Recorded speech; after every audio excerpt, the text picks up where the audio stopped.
Delhi gangrape के बाद बनी जस्टिस वर्मा कमेटी जो कानूनों को मजबूत करने के लिए उन्होंने बात की और इस तरह के हादसों को रोकने के लिए सरकार को उपाय बता चुकी है। अब एक रिपोर्ट भी सौंप चुकी है, लेकिन दोषियों के लिए फांसी की सलाह नहीं दी और नाबालिग की उम्र घटाकर 16 करने की बात भी नहीं की। इसकी वजह जानने के लिए हमारी सहयोगी कादम्बनी शर्मा ने बात की इस कमेटी की अहम सदस्य जस्टिस लीला सेठ से।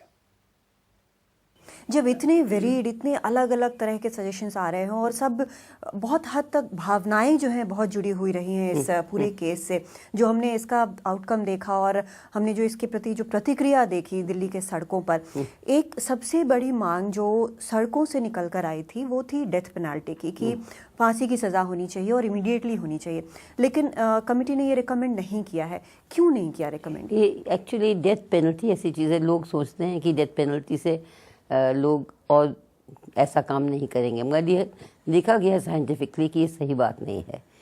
डेथ पेनल्टी एक ऐसी डर नहीं है, उससे मेरे ख्याल से हम लोग ने सोच समझ के किया कि आजकल डेथ पेनल्टी के एबोलिशन के लिए भी बहुत स्ट्रॉन्ग सेंटिमेंट चल रहा है कि किसी के लिए डेथ पेनल्टी नहीं होनी चाहिए और लोगों को रिफॉर्म करने का एक तरीका होना चाहिए।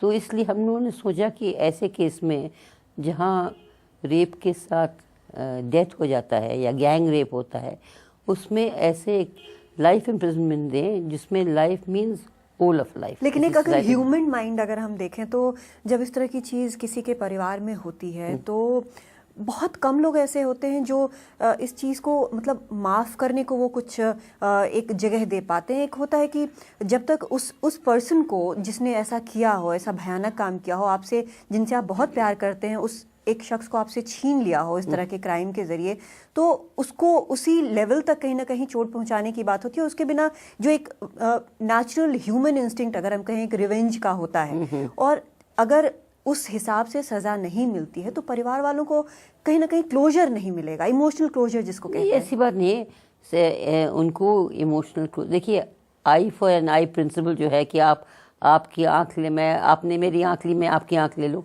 तो पूरी दुनिया ही ख़त्म हो जाएगी। इस तरीके से तो थोड़ा कंपैशन से चलना पड़ता है, और लॉ जो है उसको तो बैलेंस रखना है कि सही बात है कि जिसके परिवार में ऐसा काम हो उसके परिवार में तो बहुत दुख होगा, वो चाहेगा, पहले तो यही चाहेगा, मगर सोच समझ के वो भी समझेगा कि देखिए ये कोई यंग लड़का था, ठीक है उसने किया है, मगर उसका अगर रिफॉर्म हो जाए तो ठीक है। लेकिन यहाँ पे आपने एक चीज़ और दी है जो सिक्योरिटी फोर्सेस के बारे में कही है। जब बात हमारी सिक्योरिटी फोर्सेस की आती है तो वो कहीं ना कहीं डाइल्यूट हो जाता है और नेशनलिज्म और बाकी जो राइट्स हैं वो बहुत अलग अलग हो जाते हैं। तब लोग कहते हैं कि नहीं, सिक्योरिटी फोर्सेस कर रही हैं तो ज़रूर इसकी कोई वजह होगी, या हमारी सिक्योरिटी फोर्सेस ऐसा नहीं कर सकती। सबसे पहला रिएक्शन ये आता है। तो ये एक बड़ा डिफ़िकल्ट सिचुएशन है। ये इसमें तो डिफ़िकल्ट है, मगर जब हम लोग ने लोगों से की बातें सुनी जो नॉर्थ ईस्ट से आए थे, जो कश्मीर से आए थे लोगों, उन्होंने बताया कि इतनी ज़्यादा सिक्योरिटी फोर्सेस ही रेप करते हैं, मोलेस्ट करते हैं, तो हम लोगों ने सोचा कि परिवर्तन ज़रूर आना चाहिए। अब इसके ऊपर तो सरकार करेगी नहीं करेगी हम नहीं कह सकते, क्योंकि आर्म्ड फोर्सेस के लिए क्या करेगी, मगर हम लोगों की इच्छा है कि होना कुछ चेंज ज़रूर आना चाहिए। आखिर आधे लोग तो इस दुनिया में औरतें ही हैं, उनके ऊपर इतना दबाव क्यों पड़े उनके ऊपर। मैम जी, ये पूरे जो रिकमेंडेशंस हैं, सारे जो सजेशंस दिए हुए हैं, एक अगर मैं वर्ड यूज़ करूं तो ये एक पूरी की पूरी क्रांति है।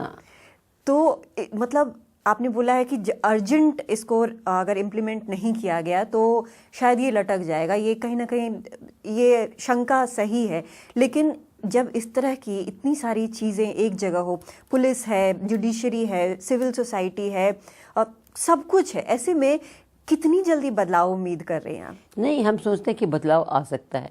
It might just be the turning point, हम जैसे सोचते हैं, क्योंकि इसलिए हम सोचते हैं बदलाव आ सकता है कि अगर लोगों को समझ में आ जाए कि ऐसा जो एक किस्म का मेंबर्स ऑफ पार्लियामेंट में भी आप देखते हैं क्रिमिनल केसेस वाले हैं, तो अगर करप्शन का इतना प्रॉब्लम है, तो ये सब चीज़ें अगर यूथ ऑफ इंडिया जो जवान लोग हैं अगर वो नहीं चाहते हैं तो वो ज़बरदस्ती सरकार को Force ला सकते हैं। और हमें इसमें पूरा वो विचार है कि होगा, ज़रूर होगा, और इस देश में हम करके दिखाएंगे। और आप लोग करके दिखाएंगे। हम तो 80 साल के ऊपर हो गए, आप लोग करके दिखाएंगे।